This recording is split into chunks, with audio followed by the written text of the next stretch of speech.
Singapore, companies and government agencies will be able to use funds transfer service PayNow from August, with the introduction of the PayNow Corporate service. From August 13 at 8 a.m., PayNow Corporate will let businesses and government agencies pay and receive Singapore dollar funds instantaneously, the Association of Banks in Singapore, ABS, said in a media release on Wednesday, June 20.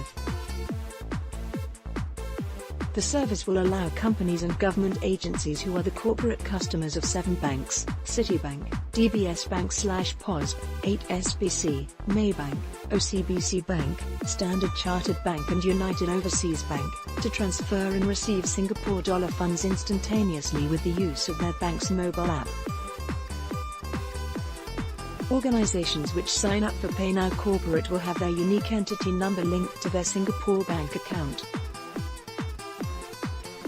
A QR code will also be generated for both individual and corporate users of PayNow when the new service rolls out.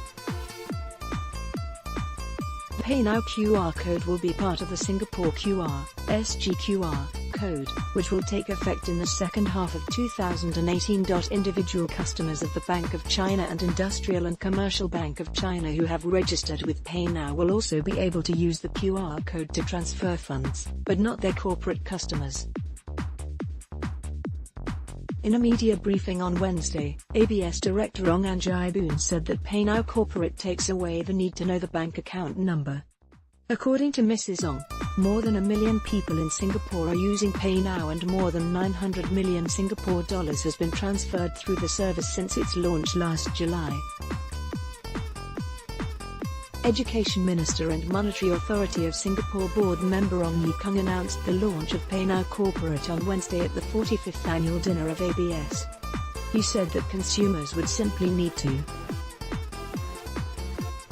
scan the QR code of the company they are transacting with, using the mobile payment app on their smartphones to transfer money from their own accounts to the company's bank account. The transaction can also go the other way, where businesses and organizations can make mass disbursement to individuals through their mobile phone or identification numbers. There are various possible applications, such as salary crediting, insurance payouts, or giving out awards, he added. Mr. Ong gave the example of how the Ministry of Education dispersed EduSave award funds to students via PayNow earlier this year. Cash is always hard to handle for business owners like Mr. Kelvin Jian. PayNow Corporate aims to make transactions smoother as the number of checks his company has to collect will be reduced.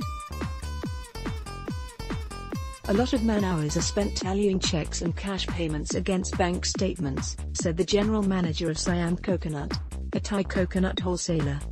For those pop-up events, instead of spending a lot of money on a merchant terminal, we can actually leverage the PayNow system with QR code to enable us to collect cash much easier, he said.